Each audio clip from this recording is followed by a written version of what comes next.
윤석열이 장해찬을 1호 참모로 픽업한 거예요. 그러다가 6월 29일에 이제 정치 선언하면서 대선 출마한다고 뭐 그렇게 이야기를 했던 거죠. 그랬는데 어떻게 됐습니까? 장해찬이 모셨던 그 윤석열이 어떻게 됐습니까? 대통령 당선 딱 됐잖아요. 그때부터 이제 장해찬은 아주 그냥 막 어마어마하게 그냥 잘 나가기 시작했습니다.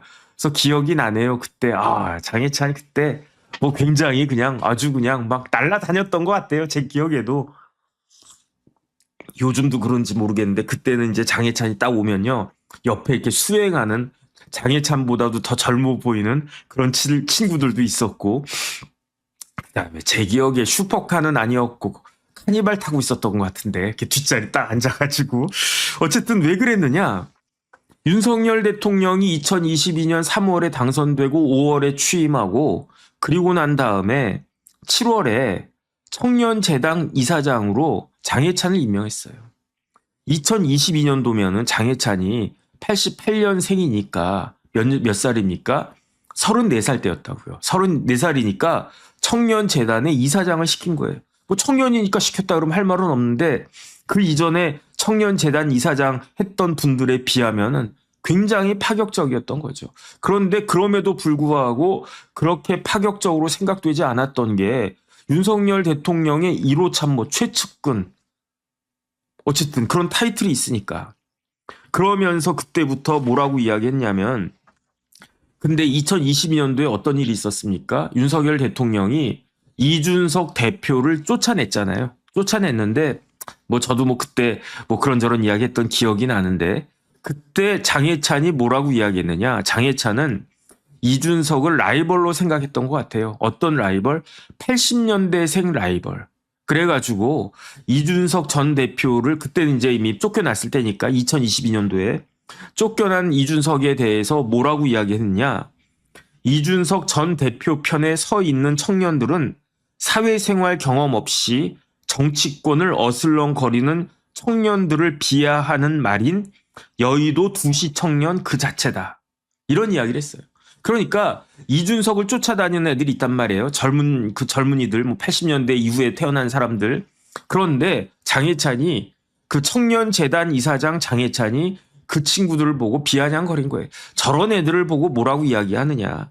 여의도 두시 청년이다. 여의도 두시 청년은 뭐냐. 사회생활 경험 없이 그냥 정치권 어슬렁거리면서 어디 뭐 한 자리 없나. 그런 사람들이 그 여의도 두시 청년이라고 하는데, 여의도 두시 청년들이 그냥 우글우글 몰려있는 데가 어디다? 이준석이다. 그러면서 정치 말고 다른 일로 돈 벌어가지고 세금 한 푼 내본 적 없는 일군의 이른바 청년 정치인들이다. 그러니까 이제 비아냥거리는 이야기인 거죠. 그게 왜 그렇습니까? 장해찬은 나는 내 손으로 돈을 벌어봤다는 이야기지. 웹소설도 쓰고, 그 다음에 여기저기 그 다음에 제규어 랜드로버 그런데 홍보 대행도 하고, 조창조 자서전 그 소설도 쓰고, 그렇게 해서 나는 땀 흘리고 그러면서 내가 돈 벌었는데, 그런데 지금 나보다 어린, 내 또래에 있는 애들이 나같이 이렇게 돈을 벌어야 되는데, 그리고 난 다음에 정치를 해야 되는데, 그런데 그냥 어슬렁어슬렁 그냥 눈치나 보면서 어디 자리 없나? 그런데 그런 사람들이 모여 있는 데가 이준석이다.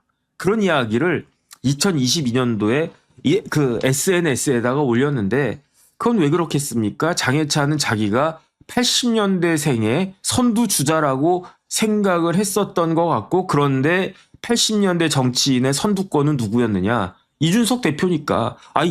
제1당의, 제1야당의 대표, 그 다음에 이어지는 여당 대표, 잠깐이긴 했지만 여당 대표를 했으니까 누가 뭐라고 해도 정치 경력이나 타이틀이나 이준석이 어마어마한 거죠. 장해찬하고 비빌 수가 없는 거죠. 그럼에도 불구하고 장해찬이 내가 지금부터 이준석 쫓아가가지고 이준석 제끼고 80년대를 대표하는 정치인이 되고야 말 것이다. 이런 생각을 하지 않았던 것인가, 했던 것이 아닌가, 그런 생각이 들고요. 그러면서 진짜 2023년이 되니까 이준석하고 장해찬하고 관계가 역전돼 버렸어요. 어떻게 역전돼 버렸습니까? 이준석은 2023년에 전직 국민의힘의 당대표였을 뿐이었어요. 그런데 2023년 3월 8일에 국민의힘 전당대회가 있었는데 그런데 그때 장해찬은 최고위원이 됐어요. 여당의 최고위원이 된 거예요. 물론 이제 청년 최고위원이긴 하지만 청년 최고위원이라고 하더라도 여당의 최고위원은 최고위원 아니겠습니까? 그 다음에 단순한 최고위원이 아니라 윤석열 대통령이 신임하고 힘 팍팍 밀어주는 누가 봐도 2024년 배지는 예약한 그 사람이 그게 이제 장해찬이었던 거죠.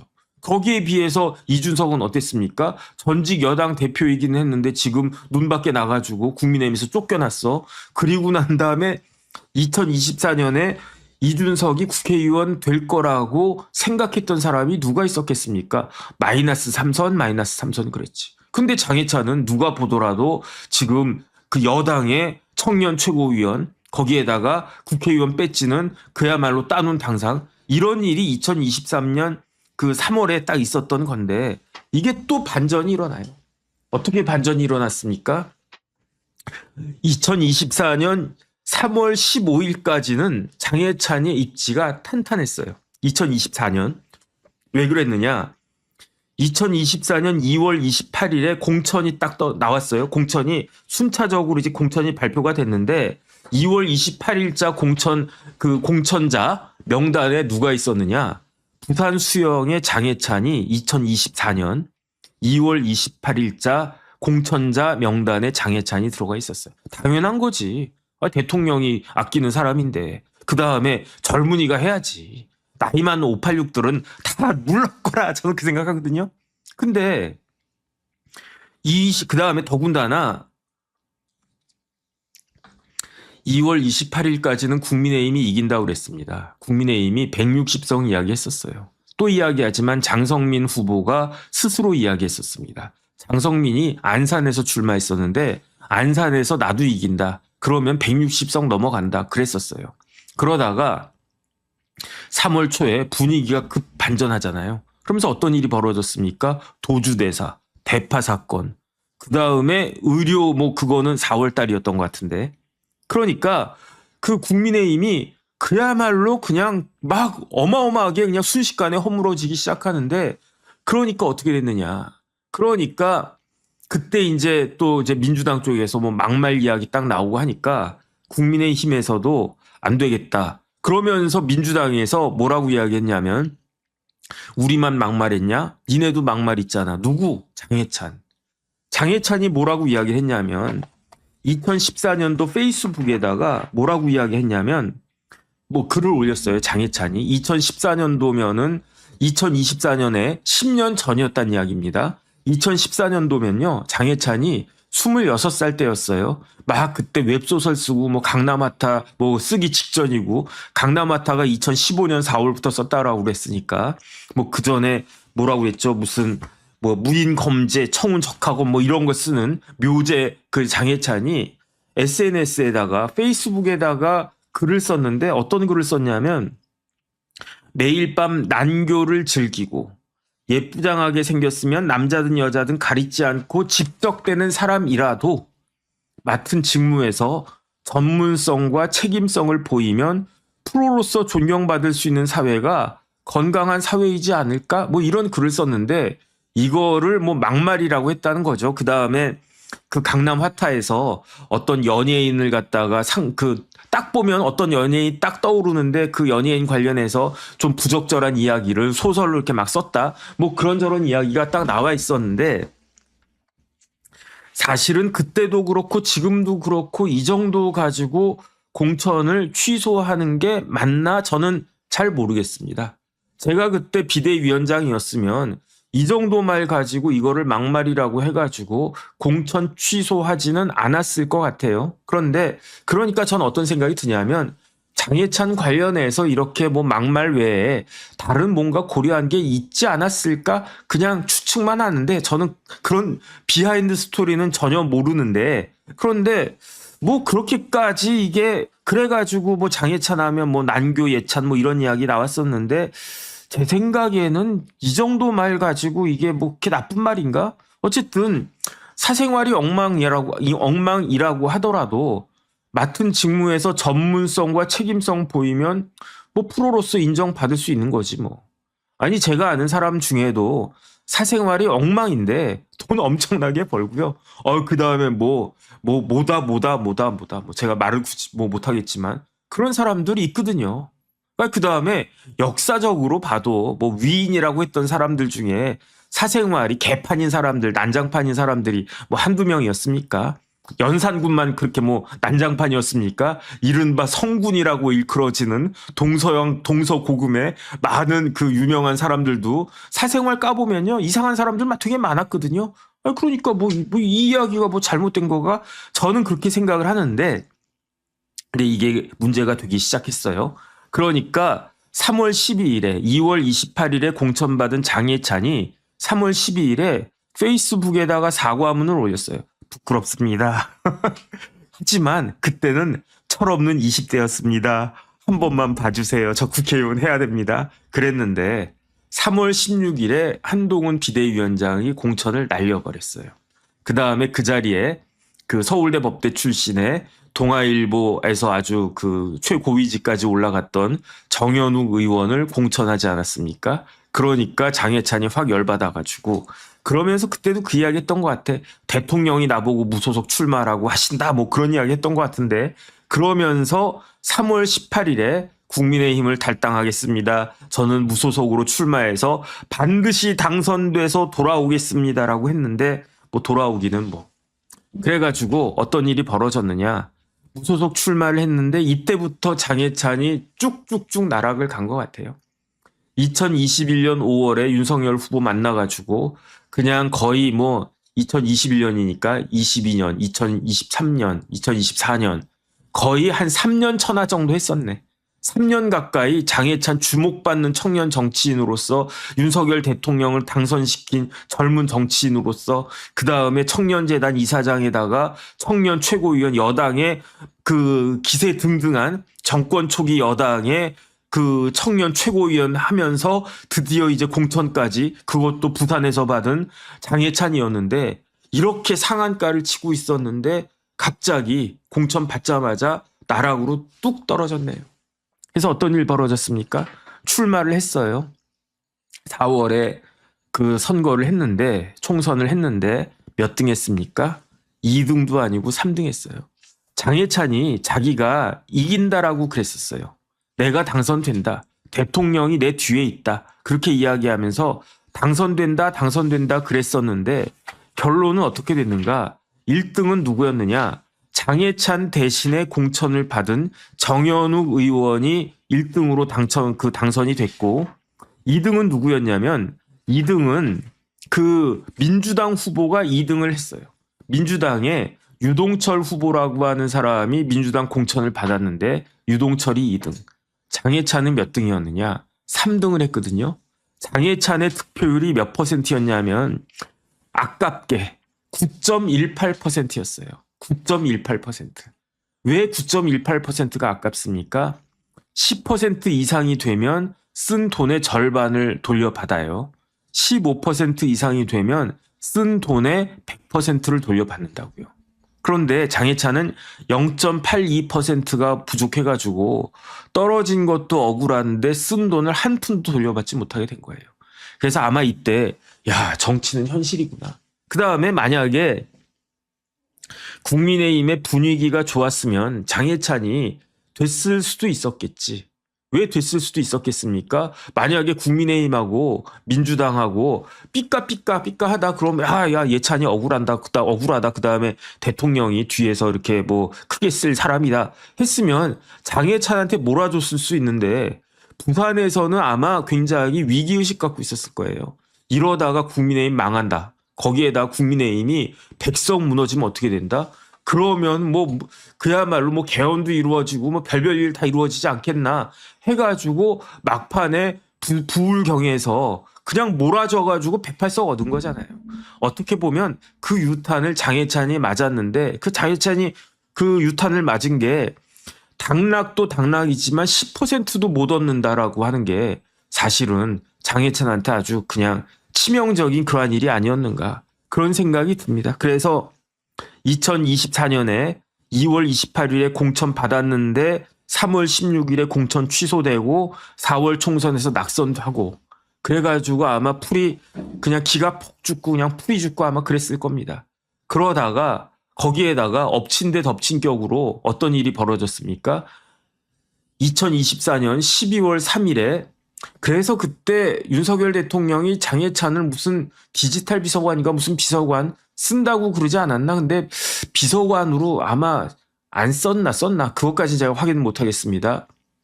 그래서 2024년은 실망의 한 해를 그냥 풀이 죽은 채로 그렇게 보내고 있었는데 그런데 장해찬에게도 청천벽력 같은 일이었을 거예요. 뭐가? 12월 3일 계엄이. 그래가지고 야 믿을 거는 대통령이었는데 대통령이 계엄을 갖다가 하네. 12월 14일에 어떻게 됐습니까? 탄핵 소추가 됐네. 대통령이 한남동의 뒷방 늙은이가 되어버렸네. 아 여기서 늙은이라고 하면 안 되는데 뒷방 어르신이 되어버렸네. 거기에다가 엎친 데 덮친 격으로 2025년이 됐어요. 2월 달에 뭐가 있었냐면 장해찬에 대한 판결 선고가 났습니다. 1심에서 유죄, 벌금 얼마? 150만 원. 피선거권 5년 박탈. 이런 일이 벌어졌어요. 그 다음에 4월 4일 어떤 일이 벌어졌습니까? 윤석열 대통령 탄핵. 더 이상 대통령은 윤석열이 아니다. 그리고 난 다음에 어떻게 됐습니까? 이제 그때부터 대선 체제로 막 갔는데 5월 15일에 장해찬이 복당을 합니다. 만약에 한동훈 대표가 계속 대표를 하고 있었으면 복당이 안 됐었을 거예요. 하지만 한동훈 대표는 윤석열 탄핵 소추와 더불어 당대표 측에서 같이 내려올 수밖에 없었던 거고 그리고 난 다음에 이제 누가 후보가 됐느냐 대통령 후보로 김문수가 후보가 됐단 말이죠. 근데 김문수 후보가 뭐라고 이야기했냐면 지금 우리는 이재명 정권의 탄생을 막아야 되기 때문에 모든 사람들을 다 끌어모아야 된다. 그 중에 하나가 누구다? 그 중에 하나가 장해찬이다. 장해찬도 복당시켜가지고 그래서 힘을 거들게 해야 된다. 해가지고 5월 15일에 복당이 됐어요. 그래서 장해찬은 내가 다시 복당됐으니까 그나마 나았네. 그런데 6월 3일에 대선에서 이재명 정권이 이제 출범하게 됐으니까 뭐 어쩔 수 없네 이 생각했겠죠. 각오했겠죠. 그리고 난 다음에 장해찬한테는 큰 선물이 주어졌어요. 어떤 선물이 주어졌냐면 9월 17일에 항소심 판결이 났는데 무죄라는 거야. 학력 위조도 무죄. 그 다음에 여론조사도 무죄. 그러면 피선거권은 이제 유지. 이렇게 딱 됐고 거기에 이제 그 기반을 잡아가지고 물론 그 전에 8월 달에 당대표가 장동혁이 됐습니다. 장동혁이 당대표 됐는데 9월 17일에 장해찬은 무죄를 받았어요. 그러니까 12월 15일에 그 장동혁 대표가 여의도 연구원의 부원장으로 장해찬을 딱하니 임명하는 겁니다. 그러니까 장해찬이 제가 지금까지는 윤석열 대통령에게 충성을 다했는데 이제부터는 장동혁이다 이렇게 나오는 거예요. 장동혁 지도부와 당원들의 뜻을 지키는 일에 물불을 가리지 않겠다. 수화를 불사하겠다. 물수불화를 사양하지 않겠다. 이렇게 취임 일성이 여의도 연구원 부원장으로서의 취임 일성이 장동혁을 지키는데 물불을 가리지 않겠습니다. 너무너무 고맙습니다. 장동혁 대표 너무 땡큐. 베리베리 땡큐. 응? 내가 당신 위해서라면 진짜 물불 가리지 않겠다. 2015년 12월 15일에 여연 부원장으로 임명되면서 그 이야기를 하고 그러면서 장해찬이 같은 장씨네 장장이네 장해찬이 그 장동혁 대표 옹호하느라고 그냥 물불 가리지 않았어요. 물불을 가리지 않았는데 그런데 여의도 연구원 부원장으로 임명되자마자 딱 한 달 만에 어떤 일이 벌어졌느냐. 대법원 판결이 나왔는데 깜짝 놀랄 판결이 나온 거예요. 왜 깜짝 놀랄 판결입니까? 유죄래 유죄. 그것도 애매하게 유죄래. 학력 위조는 무죄인데 여론조사 그렇게 공표한 거는 유죄래. 그런데 1심에서 얼마 받았습니까? 150 받았단 말이에요. 항소심 무죄 받았으니까 그렇다고 치고 이게 돌아가는 게 거의 이재명 대통령 옛날 공직선거법 위반죄하고 그때는 300만 원이었는데 비스무리한데 대법원에서는 어쨌든 그렇게 됐습니다. 대법원에서 유죄라는 거야, 유죄. 그런데 반은 유죄고 반은 무죄래.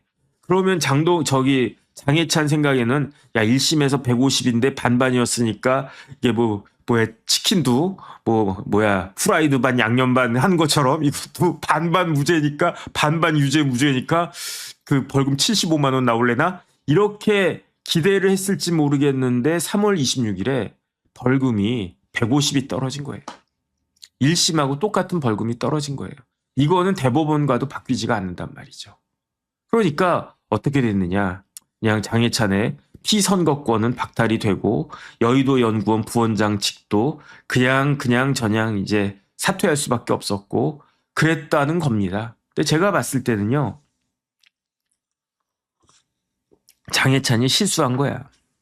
왜 실수했냐면 1월 15일에 대법원에서 파기환송됐을 때 이 파기환송되니까 파기환송된 겁니다. 환송은 돌려보낸다는 뜻인데 어디로 돌려보내는 겁니까? 고등법원으로 돌려보내는데 장해찬이 그 투표했던 데가 입후보했던 출마했던 데가 부산이니까 부산 고등법원으로 돌아간 거예요. 그러면 이거는 유죄는 확정이야. 근데 더 중요한 건 뭐냐면 벌금이거든요. 그러니까 장해찬의 생사여탈권은 부산 고등법원의 재판장한테 달려 있었던 건데 제가 만약에 부산 고등법원의 재판장이었으면 고민했었을 거예요. 왜 고민을 했었을까? 벌금 100만 원을 때릴까? 아니면은 90만 원, 80만 원을 때릴까? 그런데 그러면서 장해찬이 지금 뭐 하고 있지? 무슨 이야기 하고 있지? 그런 걸 쭉 보고 있었을 겁니다. 근데 장해찬은 무슨 이야기 했습니까? 계속 장동혁 지켜야 된다. 그 다음에 뭐 해야 된다. 그러면서 결정적으로 무슨 이야기를 갖다가 했냐면 노인 비하 이야기를 했어요. 3월 16일에. 3월 16일이면요. 3월 26일에 부산고등법원 파기환송심 판결이 나오기 열흘 전이었어요. 여의도 너머라고 하는 유튜브 채널에 나가서 그 여의도 너머가 유튜브의 그 타이틀인가 봐요. 거기에 무슨 프로가 있는데 거기에 닭간다라고 한 프로가 있대요. 3월 16일에 거기에 나가가지고 80년대생 정치인들에게 니네가 희생하고 동훈이 좀 살려줘 이렇게 말하는 늙은이들이 있는데 그 늙은이들이 제정신이냐. 왜 이런 이야기가 나왔냐면 지금 보수 쪽에서는요. 조급하지 않습니까? 저도 그래요.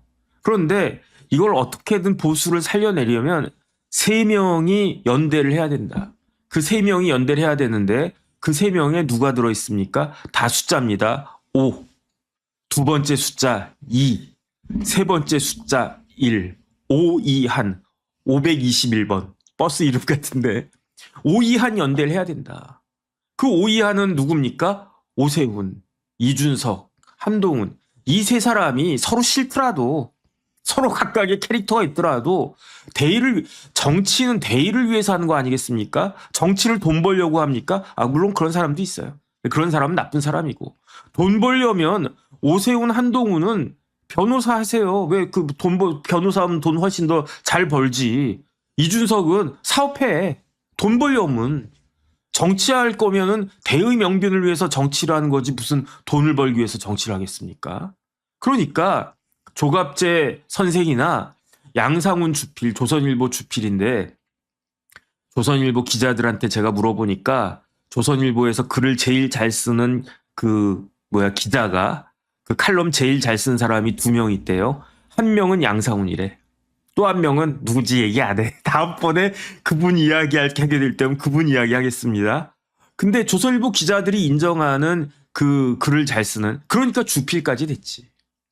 근데 조갑재 선생이나 양상훈 주필이나 생각해 보니까 이 세 사람이 연대를 해야 되겠어. 그렇지 않고는 지금 민주당 이렇게 저렇게 지금 검찰은요 이미 파산했어요. 파산. 오늘 그 신문 보니까 검찰에 지금 사건도 많고 검사들 다 떠나고 그냥 지금 거의 부도난 기업 같대요. 어쨌든 그런 이야기가 드는데 나라가 이렇게 허물어지고 있는데 그러면 아무리 오세훈이 한동훈 이준석 싫어. 한동훈도 이준석 오세훈 싫어. 이준석도 한동훈이 나 쫓아낸 거 아니야? 이런 생각하면서 싫어. 그래도 정치는 명분 아니겠습니까? 대의 명분 아니겠습니까? 그러니까 521 연대를 해야 되는데 그런데 그 오이 한에 한 명이 빠졌어. 누가 빠졌습니까? 장이 빠졌어. 전 처음에는요, 장은 숫자가 아니라고 생각을 했는데, 장이 열 아니겠습니까? 10? 그러면 어떻게 되겠느냐? 5, 2, 한 10이면. 그러면 5, 2, 1을 합치면 8인데, 8을 다 합쳐봤자, 5하고 2하고 1을 합쳐봤자, 장애는 안 되나? 뭐, 잘 모르겠습니다. 장애찬이 기분이 나쁜 거예요. 왜냐? 장동혁 대표를 위해서 물불 가르지 않겠다라고 했는데 어디서 조갑재 늙은이 양상음 늙은이가 딱 나와가지고 우리 장동혁 대표 빼고 오이한 연대 해야 된다? 이렇게 어떻게 이야기를 하느냐? 그러면서 뭐라고 이야기하느냐? 어떻게 80년대생 정치인에게 니네가 희생하고 동훈이 좀 살려줘라고 이야기할 수 있는가? 늙은이들이 제정신인가? 이렇게 이야기하는 거예요. 그러면서 장강의 뒷물결 이런 이야기를 하면서 양심이 있냐? 어? 조갑재 양상훈 늙은이 양심 있냐? 희생은 누가 해야 되느냐? 어? 80년대생이 해야 되는 게 아니라 한동훈과 오세훈이 희생해야 되는 거 아니냐? 80년대생들에게 발사대가 되어줘야 되는 거 아니냐? 이런 이야기를 한 거예요. 그러니까 듣는 늙은이 기분 나쁘네. 저까지 치면 저도 내일이면 환갑이니까. 부적절하지 않습니까? 노인 비하 발언은 누가 했었느냐? 민주당에서 했었잖아요. 노인 비하 발언은. 뭐 누구라고 더 이상 이야기하지도 않겠습니다. 3명 있어요, 3명. 2명까지만 이야기할게요. 유시민, 정동영 이런 분들이 노인 비하 발언해가지고 완전히. 그런데 그 어르신들이 지지하는 정당이 어디입니까? 국민의힘이잖아요. 어르신들이 민주당 지지하십니까? 국민의힘 지지하잖아요. 똑같아요, 윤석열하고. 의사들이 지지하는 사람이 보수 정당입니까? 이른바 진보라고 하는 좌파 정당입니까? 그런데 윤석열이 나와가지고 의사들 뭐 어쩌고저쩌고 하는 바람에 의사표가 우두두 다 떨어졌어요. 이번에는 리틀 윤석열인가? 장해찬 나와가지고 선거가 이제 70 며칠밖에 안 남았어요. 3월 16일이었으면 80 며칠 남았을 때였어요. 그냥 어르신들 표도 그냥 두두두두 다 떨어뜨리나. 그거를 보고 제 생각에는요, 이게 판결에 영향을 미칠 수도 있었겠다는 생각이 제가 딱 드는 거예요. 왜냐하면 제가 찾아보지는 않았어요. 그 부산 고등법원의 재판장이, 고등부장이 누구였을까 모르겠는데, 그래도 고등법원의 부장판사, 거기가 대등재판부일지 어떨진 몰라도 최소한 50 이상일 거란 말이에요. 그런데 그 사람들이 보기에 뭐 이렇게 노인 비하 발언하고 막 그랬단 말이야. 그러면은 판사 마음이거든요, 진짜로. 장해찬한테 80을 때릴지 90을 때릴지는, 아니면 150을 때릴지는 100을 때릴지는 판사 마음이었을 거예요. 근데 저는 왠지 이게 이 노인 비하 발언이나 그 밖에 장해찬이 장동혁을, 누가 봐도 장동혁 대표는 비상식적이고 그야말로 어질어질해요, 저는. 제가 장동혁 대표 비판한다라고 하니까 한동훈 대표 지지한다라고 사람들이 생각하시는 분들이 많은데, 뭐 그렇게 생각하시면 뭐 어쩔 수 없죠. 근데 저는 그렇지가 않아요. 제가 한동훈을 비호하기 위해서 장동혁을 비판하는 게 아닙니다. 한동훈 생각도 안 하고 장동혁만 봐도 이렇게 하다가는 선거 망치겠다 싶으니까. 그다음 선거구 뭐고 떠나가지고 어떻게 이런 행동을, 그것도 부장판사 출신이 하느냐. 저는 그 생각하는 거거든요. 그런데 그러한 장동혁을 장해찬이 비호하다가 심지어 노인 비하 발언까지 했다. 이게 본인의 재판에 영향이 없었다라고 이야기할 수 있는 사람은 아무도 없을 거라고 전 생각합니다.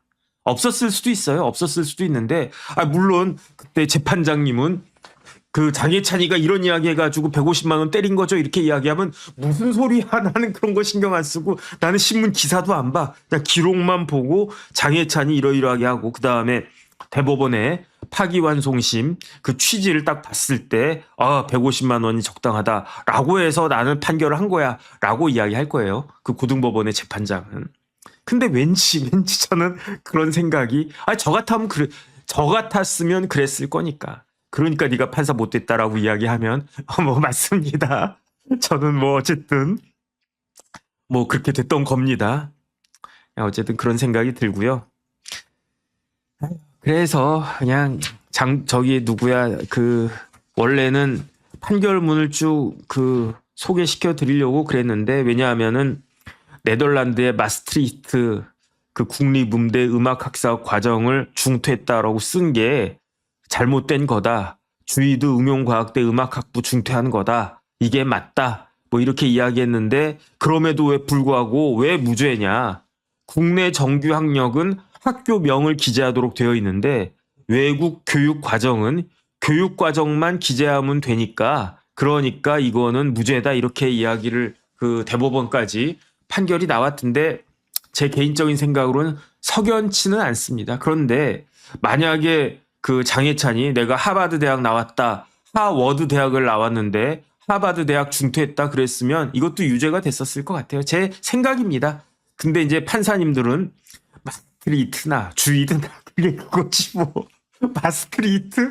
어디서 많이 들어봤던 것 같은데 마스트리히트는요. 제가 그 네덜란드 지도 찾아보니까 저기 남쪽에 벨기에하고 딱 붙어 있더라고요. 근데 마스트리히트가 왜 이렇게 귀에 익지 생각해 보니까 마스트리히트 조약이라고 한 게 있어요. 그게 그 유럽 공동체 EU가 만들어지는 결정적인 역할을 했던 그 조약이 마스트리히트 조약이었는데 뭐 어쨌든 뭐 네덜란드에 무슨 유명한 대학들 있지 않습니까? 뭐 그 네덜란드에 유명한 대학이 어디가 있지? 뭐 어쨌든 뭐 암스테르담 대학이나 뭐 헤이그 대학이나 뭐 그런 데도 아니고 마스트리히트 음대인데 거기나 주의도 응용과학대나 뭐 판사님들이 뭐 그게 유권자들한테 큰 영향을 미쳤겠나 해서 이거는 무죄.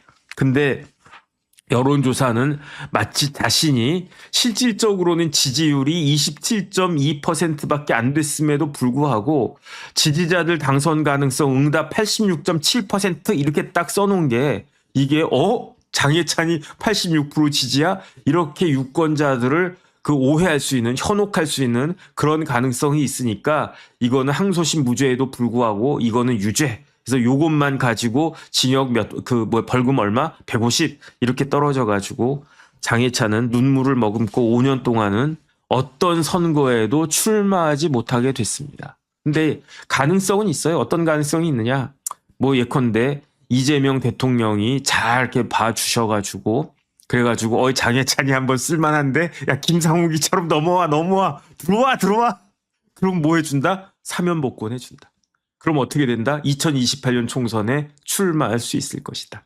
근데 그런 일이 과연 있겠습니까? 아니면은 지금이 2026년이죠. 5년 뒤면 2031년인데 아니면 지금 윤석열 대통령 다음으로 장해찬이 모시고 있는 장동혁 대표가 다음번 대선은 2030년에 있습니다. 2030년에 대선 후보로 쫙 나가가지고 장동혁이 대통령 되는 거야. 그러면 장동혁 대통령 되시면 어떻게 하겠습니까? 장해찬은 무조건 사면복권 되는 거지. 근데 그런 일이 과연 있을 수 있겠는가 지켜봐야 되겠다 그 생각이 듭니다.